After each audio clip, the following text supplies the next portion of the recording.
할렐루야. 7월 25일 월요일 새벽 기도를 시작하도록 하겠습니다. 사도신경으로 우리의 신앙을 고백하시겠습니다. 나는 전능하신 아버지 하나님 천지의 창조주를 믿습니다.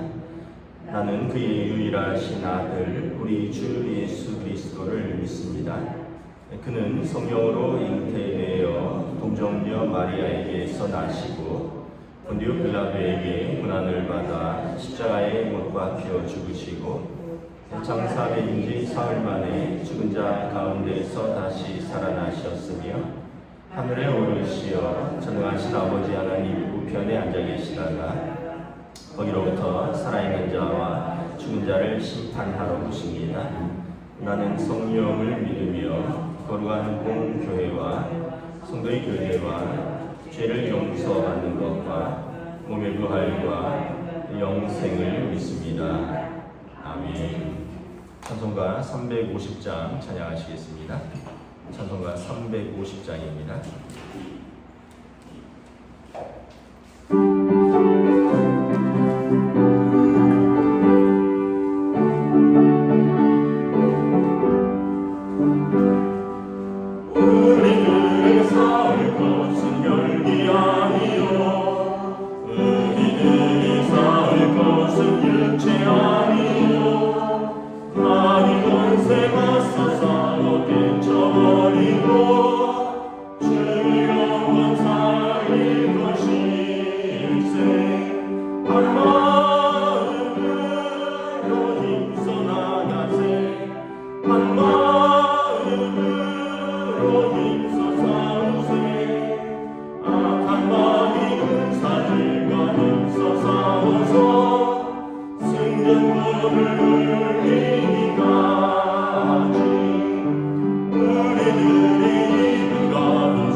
고린도후서 10장 1절부터 11절까지 말씀입니다. 고린도후서 10장 1절부터 11절까지 말씀입니다. 다 찾으신 줄 알고 저 여러분들이 한 절씩 교도하도록 하겠습니다. 너희를 배면하면 유순하고 떠나 있으면 너희에 대하여 담대한 나 바울은 이제 그리스도의 온유와 관용으로 친히 너희를 권하고 또한 너희를 욕심에 따라 행하는 자로 여기는 자들에 대하여 내가 담대히 대하는 것 같이 너희와 함께 있을 때 나로 하여금 이 담대한 태도로 대하지 않게 하기를 원하노라. 우리가 육신으로 행하나 육신에 따라 싸우지 아니하노니 우리의 싸우는 무기는 육신에 속한 것이 아니고 오직 어떠한 견고한 진도 무너뜨리는 하나님의 능력이라. 모든 이론을 무너뜨리며 하나님 아는 것을 대적하여 높아진 것을 다 무너뜨리고 모든 생각을 사로잡아 그리스도에게 복종하게 하니 너희의 복종이 온전하게 될 때에 모든 복종하지 않은 것을 벌하려고 준비하는 중에 있노라. 너희는 외모만 보는도다. 만일 사람이 자기가 그리스도에게 속한 줄을 믿을진대 자기가 그리스도에게 속한 것 같이 우리도 그러한 줄을 자기 속으로 다시 생각할 것이라. 주께서 주신 권세는 너희를 무너뜨리려고 하신 것이 아니요 세우려고 하신 것이니 내가 이에 대하여 지나치게 자랑하여도 부끄럽지 아니하리라. 이는 내가 편지들로 너희를 놀라게 하려는 것 같이 생각하지 않게 하려 함이라. 그들의 말이 그의 편지들은 무게가 있고 힘이 있으나 그가 몸으로 대할 때는 약하고 그 말도 시원하지 않다 하니. 함께 있습니다. 이런 사람은 우리가 떠나 있을 때에 편지들로 말하는 것과 함께 있을 때 행하는 일이 같은 것임을 알지라. 아멘. 할렐루야. 네, 오늘 또 새 날이 시작되었습니다. 또 새로운 한 주가 시작됩니다. 무더위 가운데 하나님 주신 은혜와 평강으로 함께 하시기를 축복합니다. 고린도 후서를 쓴 목적이 세 가지가 있다고 했습니다. 첫째는 고린도 교회의 환난을 위로하기 위한 것입니다. 그래서 1장에 보면 환난 가운데 위로라는 표현이 10번 이상 나오죠. 두 번째는 자신의 사도직에 대한 변호입니다. 이유는 거짓 교사들이 고린도 교회에 들어와서 바울 사도를 모함하고 비난하고 그가 전한 복음을 훼손했기 때문입니다. 그래서 여기에 동요하는 고린도 교회 성도들에게 바울 사도를 믿어야 된다. 왜냐하면 바울 사도를 믿어야지 바울 사도가 전한 복음을 제대로 받을 수 있기 때문에 그렇습니다. 바울 사도의 정체성 또 바울 사도에 대한 신뢰가 흔들리면 그가 전한 복음도 흔들리기 때문에 바울 사도가 자신의 사도직을 변호하기 위해서 쓴 것이고, 세 번째는 거짓 교사들에 대한 강력한 경고입니다. 이 거짓 교사들은 바울 사도의 대적자들이기도 했고 고린도 교회를 들어와서 안에서부터 무너뜨리는 역할도 했는데 거짓 교사들은 특히 이제 세 부류죠. 첫째는 이제 유대교 출신 그리스도인들입니다. 예루살렘에서 온 그리스도인들 중에 깊은 유대교 뿌리를 가진 사람들. 그래서 이 사람들이 이방인 교회에 들어와서, 고린도 교회는 이방인 교회잖아요. 이방인 출신들. 자기들 유대인들처럼 너희도 날과 달과 절기와 율법을 다 지키고 몸에 할례도 받아야 된다. 바울이 이방인들은 그런 것까지는 몰라도 된다 그랬거든요. 유대인들은 율법을 어렸을 때부터 태어나서 8일 만에 할례를 받고 나면서부터 그 사람들은 토라를 배우고 나면서부터 율법을 지키기 때문에 유대인 출신 그리스도인들은 그것이 몸에 익숙한데 헬라인 출신 이방인들이 유대인이 아닌데 어찌 그것을 다 받느냐. 그래서 예수 그리스도를 통한 믿음을 가르쳤는데 이제 유대교 출신 예루살렘에서 온 그리스도인들이 바울 사도가 반쪽만 가르쳤다 이렇게 주장을 하는 것이고, 또 하나는 영지주의자들입니다. 우리에게 영적인 고상한 지식이 있기 때문에 육은 소멸되는 것, 악한 것, 그러니까 이분법이죠. 영은 고상하고 육은 악한 것.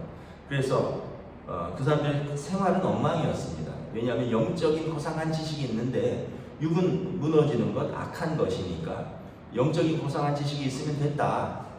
그래서 이제 음란도 행하고 거짓도 행하고, 근데 그러면서도 우리에게 쉽게 얘기하면 오늘로 말하면 우리에게 믿음이 있다. 믿음이 있으니 다른 모든 것은 문제가 안 된다고 생활도 엉망이고 이런다면 그것이 어찌 올바른 그리스도의 삶의 자세겠느냐. 그래서 바울 사도가 영지주의자들을 엄격하게 이제 금지하는 것입니다. 그런 외에도 또 바울 사도를 시기해서 고린도 전서에 보면 그들이 나를 시기함으로 복음을 전하나, 바울 사도 그것도 좋다는 거예요. 복음을 전하기 위해서라면 나를 시기해도 된다. 그래서 사도 자신을 또 시기하는 그 리더십을 질투하고 이런 사람들도 있고, 다양한 사람들이 바울 사도가 떠나 있을 때 고린도 교회를 어렵게 했다는 거죠. 그래서 이 편지를 통해서 오늘도 사도직을 변호하는 것입니다. 1절에 보면 너희를 대면하면 유순하고 떠나 있으면 너희에 대하여 담대한 나 바울은 이제 그리스도의 온유와 관용으로 친히 너희를 권하고, 바울 사도의 성도를 대하는 자세입니다. 대면하면 어떻게 된다고? 유순하다고. 떠나 있으면 담대하다고. 그 얘기는 사람이 겉과 속이 다른 거 아니냐, 그게 아니라, 왜냐하면 나 바울은 그리스도의 온유와 관용으로 여러분들을 대하고 여러분들을 권한다. 예수님께서 우리를 무섭게 하지 않으셨어요. 온유와 관용으로 우리를 사랑하셨고 우리를 섬기셨고, 그래서 사도인 나도 고린도 교회를 대면에서는 유순하고 그리스도의 온유와 관용으로 권하고, 그러나 떠나 있으면 편지는 좀 다르잖아요. 있을 때는 말로 설득하고 표정으로도 설득할 수 있는데, 편지에는 진리에 대해서 단호하게 대처를 하는 거죠. 거짓 교사들을 배격하라, 음란을 멀리하라, 너희 중에 뭐 심지어 아버지의 첩을 취한 사람도 있다는데 쫓아내라, 뭐 아주 담대하게 이야기를 하는 거죠. 그러면서 고린도 교회 성도들을 권하는데, 우리를 육신을 따라 행하는 자로 여기는 자들에 대하여 내가 담대히 대하는 것 같이, 고린도 교회에 들어온 거짓 교사들을 말하는 것입니다. 사도 바울의 사도성을 부정하는 사람들. 사도는 뭐예요? 하나님이 부르셔서 하나님이 보내셨다라는, 아파스톨로스, 하나님이 부르셔서 하나님이 부르셨다라는 것인데, 육신을 따라 행하는 자들, 자기가 스스로 사도가 되었고 뭐 그러면서 사도성을 의심하는 사람들, 이 사람들에 대하여 내가 담대히 대하는 것 같이, 담대히 대한다는 표현은 두려움이 없다는 거예요. 바울 사도가 그 사람들을 두려워하지 않는다는 거예요. 바울 사도의 대적자들, 거짓 교사들, 유대주의자들, 영주주의자들, 사도를 시기하고 비난하는 사람들에 대해서 내가 두려움 없이 담대히 대하는데, 여러분에 대해서도 이렇게 대하지 않기를 원한다는 거예요. 왜냐하면 성도들과 사도의 관계는 영적인 부모와 자식 간의 관계인데, 거짓 교사들을 대하듯이 내가 두려움 없는 담대한 태도로 여러분들을 대하지 않기를 원한다. 그 얘기는 뭐예요? 여러분들이 진리 가운데 바로 서라는 것입니다. 사도 바울에 대한 오해를 풀기를 원한다는 거예요. 3절에 우리가 육신으로 행하나 육신에 따라 싸우지 아니하노니, 육신을 따라 행하는 사람으로 여긴다라는 표현은 이제 아까 말했듯이 사도성을 부정하는 표현이고, 근데 우리가 육신으로 행하나, 이것은 뭐냐면 우리가 육신으로 이 땅에 산다는 거예요. 우리가 사는 건 육신으로 살죠. 영어 성경에 보면 We live in the world, 우리는 이 세상에 육신으로 산다는 뜻이에요. 그러나 육신을 따라 싸우지 아니한다. 육신을 따라 행하고 육신을 따라 싸우지 아니한다.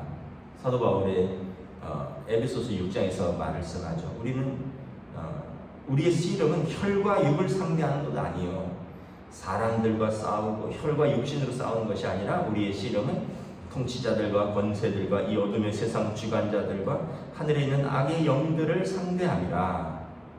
하나님의 전신갑주를 입고 영적 전쟁을 하는 사람들이지, 육신을 입었다고 해서 우리가 육신으로 싸우는 사람들이 아니라는 것입니다. 4절에 우리의 싸우는 무기는 그래서 육신에 속한 것, 어떤 혈기 이런 것이 아니라는 거죠. 오직 어떤 견고한 진도 무너뜨리는 하나님의 능력이라. 하나님의 능력이 무엇이라 그랬습니까? 에베소서 6장 13절에 하나님의 전신갑주를 입으라 그랬잖아요. 이것은 너희가 이 서서 진리로 허리띠를 띠고 의의 호심경을 붙이고 평안의 복음이 준비한 것으로 신을 신고 모든 것 위에 믿음의 방패를 가지고 능히 약한 자의 모든 불화살을 소멸하고 구원의 투구를 가지고 성령의 봄 하나님의 말씀을 가지고 싸우라. 이게 하나님의 능력이라는 거예요. 여러분, 하나님의 능력이 어떤 뭐 카리스마, 어떤 지위, 나이 이런 게 아니라 하나님의 전신 갑주입니다. 하나님의 전신. 그 사람이 영적으로 준비되어 있고 영적으로 무장되어 있고, 그래서 하나님의 능력으로 함께하는 이것으로 내가 싸우는 것이지, 육신으로 우리의 싸우는 무기는 혈기가 아니라는 것입니다. 5절에 보면, 4절에 보면, 그래서 모든 이론을 무너뜨려 하나님의 전신갑주, 복음의 전신갑주로 모든 이론을 무너뜨리며, 5절에 보면 모든 생각을 사로잡는다. 하나님의 진리를, 바울이 전한 그 그리스도의 복음을 대적하는 모든 변론이나 논쟁거리, 뭐 세상 철학이라든가 아까 말했던 영지주의라든가 유대주의자들의 주장이라든가 이 모든 이론, 모든 생각, 모든 논쟁거리를 하나님의 능력으로, 복음의 능력으로 무너뜨릴 것이다. 하나님을 아는 것에 대하여 대적하여 높아진 것, 그 영지주의자들, 거짓 교사들이 스스로 높아져서 우리가 이런 지식이 있다 이러면서 자꾸 그 바울 사도가 고린도 교회에 전한 복음들을 논쟁하고 또 훼손하고 그런데 그 하나님의 견고한 하나님의 능력으로 이 모든 이론, 모든 생각들을 사로잡아 그리스도에게 복종하게 될 때가 올 것이다. 복음이 능력이라는 거예요.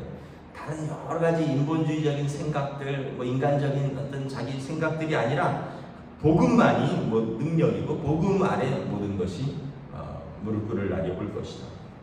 그래서 6절에 너희의 복종이 온전하게 될 때 모든 복종하지 않는 것을 벌하려고 준비하는 중에 있노라.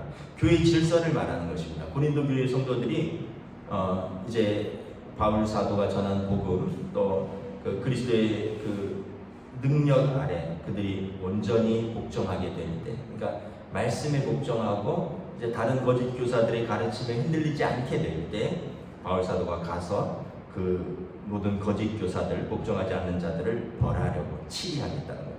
교회의 질서를 세우겠다는 거예요. 교회의 권징을 통해서 올바른 질서를 세우고 사실은 그러면서 교회를 세우겠다라는 것입니다. 7절에 보면 거짓 사도들의 주장으로 고린도 교회 성도들이 흔들리는 내용들입니다. 너희는 외모만 보는도다. 그 바울 사도가 10절에도 보면 그들의 말이 그의 편지는 무게가 있고 힘이 있으나 그가 몸으로 대할 때는 약하고 그 말도 시원하지 않다. 외모만 보면, 몸으로 보면 약하고 뭔가 시원하지 않다는 거예요. 바울 사도가 몸에 질병이 있다 그랬습니다. 몸에 육체에 가시가 있었다 그랬죠. 그래서 그 가시에 대해서 3번이나 하나님 앞에 그 가시를 제거해 달라고 3번이나 간절히 기도했는데 내 은혜가 내게 족하다 하면서 내가 자고할 바로 구여만 할까봐 그 가시를 내게 남겨두었다. 너무 자랑할 게 많으니까 학력도 좋죠, 배경도 좋죠, 가문도 좋죠, 출신도 좋죠. 뭐 또 유대인 중에 유대인이요, 헬라 문화에 정통하죠, 로마 시민권자죠, 가말리엘의 학파에서 공부했죠, 열심으로는 따라갈 수도 없죠. 또 그 바리새파 중에서도 아주 엄격한 사람이요. 그러니까 자랑할 게 너무 많은데 그 육체의 가시 한 번씩 쓰러질 때마다 내가 연약하다는 걸 고백한다는 거죠. 그러다 보니까 아마 외모로 볼 때는 좀 뭔가 이렇게 좀 약해 보이고 부족해 보이는 것 같아요.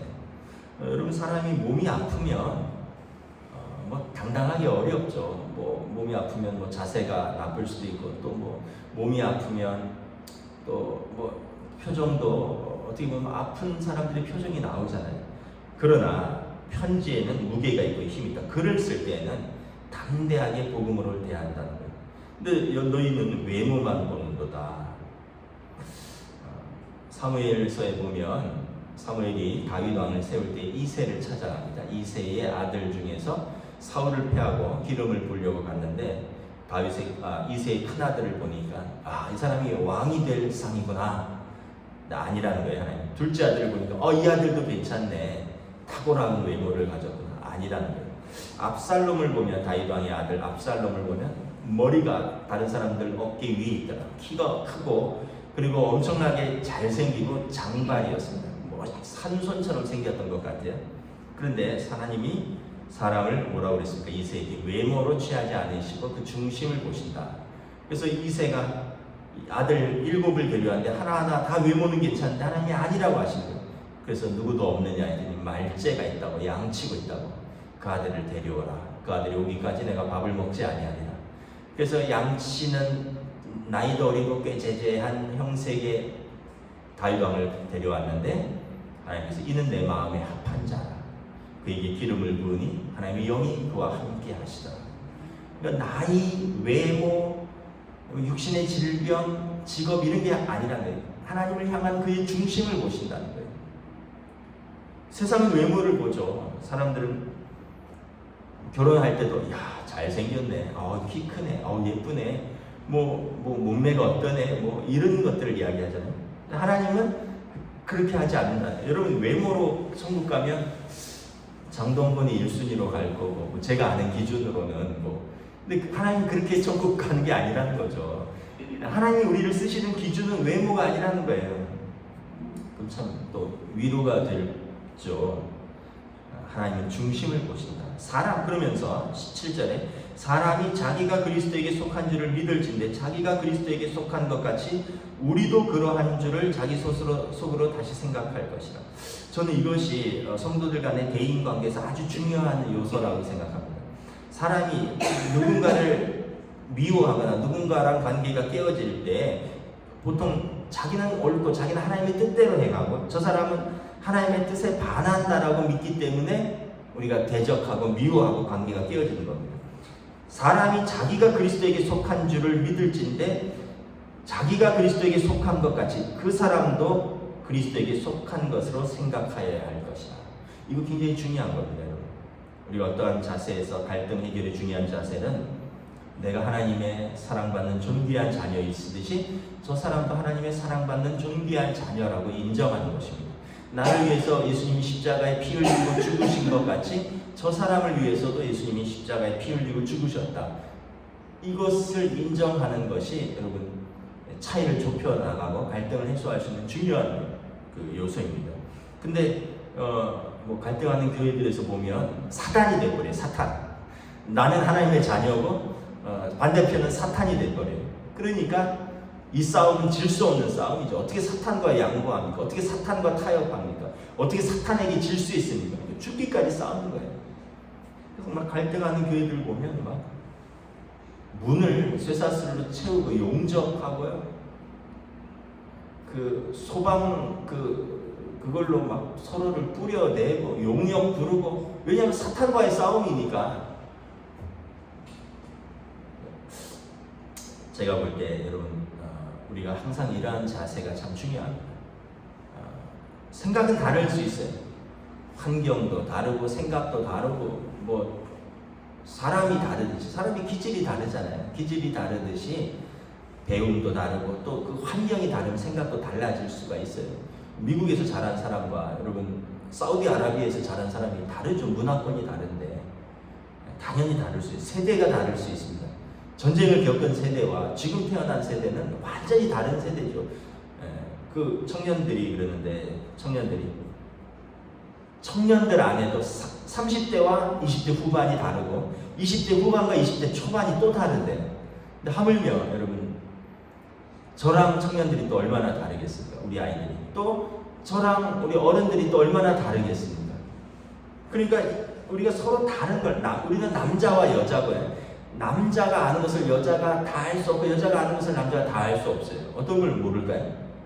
출산의 경험을 남자는 이해는 하지만 알 수는 없죠. 왜냐하면 이건 몸으로 겪은 거기 때문에 이해는 해요. 굉장히 고통스럽다 힘들다 하지만 우리가 10달을 배불러 본 것도 아니고 막 출산할 때 죽을 듯이 아파 본 것도 아니고 그 이해는 하는데 완전히 알 수는 없는 거죠. 여자분들도 저는 군대의 경험이 좀 그렇지 않을까 생각을 합니다. 군대 20km 군장 메고 100km 걷고 막 이랬던 그런 밤이고 낮이고 막 걸어보고 뛰어보고 이랬던 경험들을 우리 아들들이, 우리 남편이 이해는 하지만 여러분들도 그걸 직접 해보진 않았으니까 다를 거예요. 그러니까 이처럼 우리가 남자와 여자가 다르고 세대가 다르고 지역이 다르고 배움이 다르고 다른 것이 너무 많아요. 그렇다고 해서 하나님을 향한 우리 사랑이 다른 건 아니죠. 우리의 믿음이 다른 건 아니잖아요.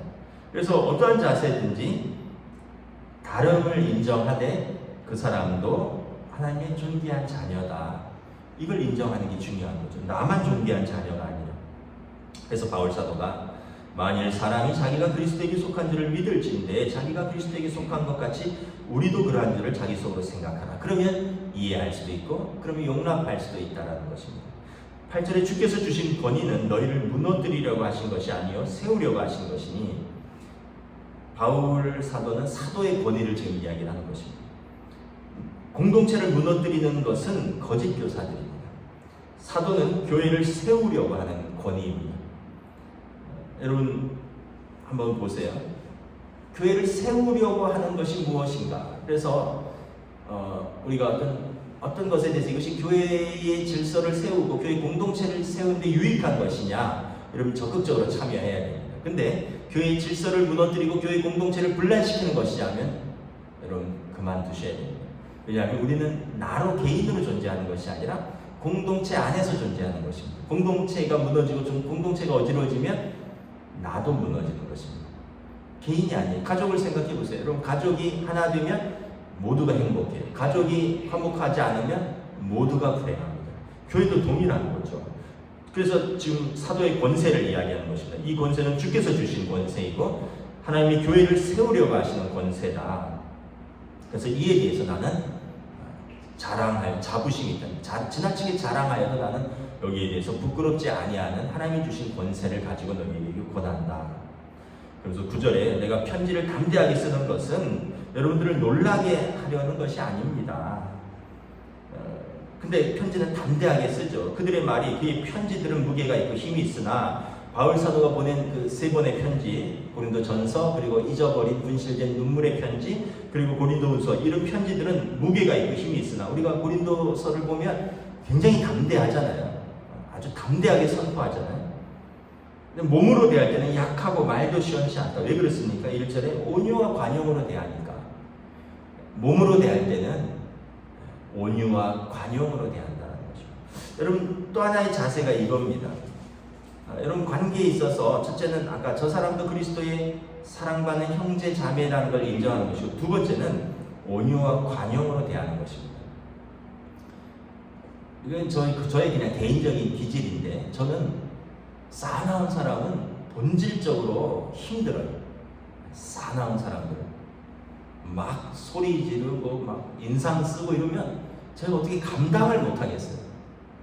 근데 여러분 그걸 아셔야 돼요.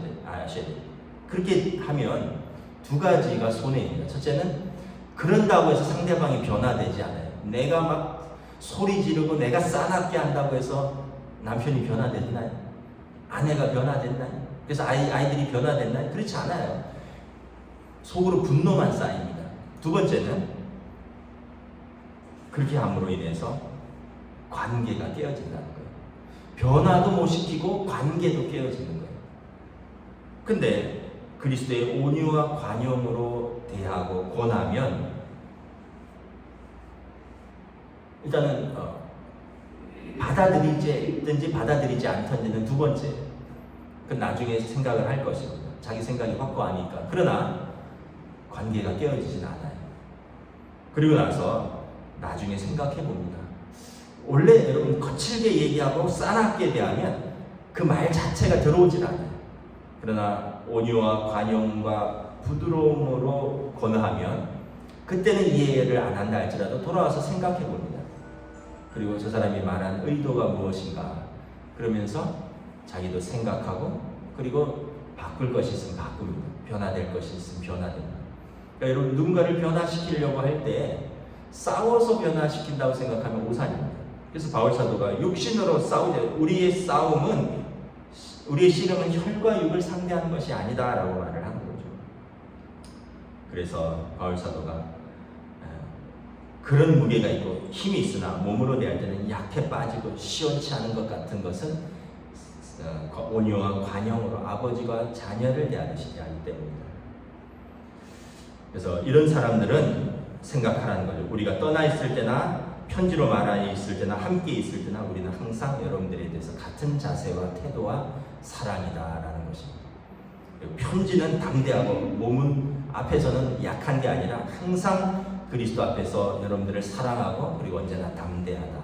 그러므로 여러분 그러한 것을 알라. 사도가 자신을 변호하는 내용입니다. 변호하는 내용. 이것은 우리 모든 관계에서 동일하게 적용된다고 믿습니다. 가정의 원리에서 동일하게 적용되고요. 직장에서도 동일하게 적용되고요. 그리고 여러분 교회에서도 동일하게 적용되는 것입니다. 여러분들의 삶에서 주님 주신 은혜와 평강이 있기를 원한다면 중요한 것은 하나님의 관계가 제일 중요하죠. 두 번째는 다른 사람과의 관계가 중요합니다. 우리는 이 땅에서 그 사람들과 함께 살고 있기 때문에 그렇습니다. 기도하겠습니다. 하나님의 은혜를 감사합니다. 바울사도께서 고린도 교회 성도들을 통하여 그리고 그들을 향하여 바울사도를 시기하고 모함하고 또 그가 전한 복음을 회방하는 거짓 교사들, 영지주의자들, 유대주의자들, 또 사도를 시기하는 사람들, 그로 인하여 사도에 대한 신뢰를 잃어버리고 그가 전한 복음에 대해서 의구심을 가진 사람들에 대해서 사도가 자신을 변호합니다. 하나님 주신 권세로 또 하나님 주신 은혜로 그들을 믿음으로 세우기를 원합니다. 참으로 그리스도의 온유와 관용으로 대하고 그러나 진리에 대해서는 누구보다도 담대하고 그리고 사도에 주신 권세로 하나님의 교회를 세우려고 하는 사도의 그 눈물과 사랑과 희생을 생각하며 오늘 또한 우리들도 하나님의 교회를 세우기 위해서 또 공동체의 일원인 나는 어떠한 자세로 다른 사람들과 관계를 맺고 어떠한 자세로 함께 우리가 가정에서 살아가며 또 신앙생활을 해야 하는가 돌아볼 수 있기를 원합니다. 주님 주신 은혜와 평강으로 또 세워져가는 저희들로 인도하여 주시옵소서. 감사를 드리오며 우리 주 예수 그리스도 이름으로 기도드리옵나이다. 아멘. 하늘에 계신 우리 아버지 이름을 거룩하게 하시며 아버지의 나라가 오게 하시며 아버지의 뜻이 하늘에서와 같이 땅에서도 이루어지게 하소서. 오늘 우리 일용할 양식을 주시고 우리가 우리에게 잘못한 사람을 용서하여 준 것 같이 우리 죄를 용서하여 주시고 우리를 시험에 빠지지 않게 하시고 악에서 구하소서. 나라와 권능과 영광이 영원히 아버지의 것입니다. 아멘.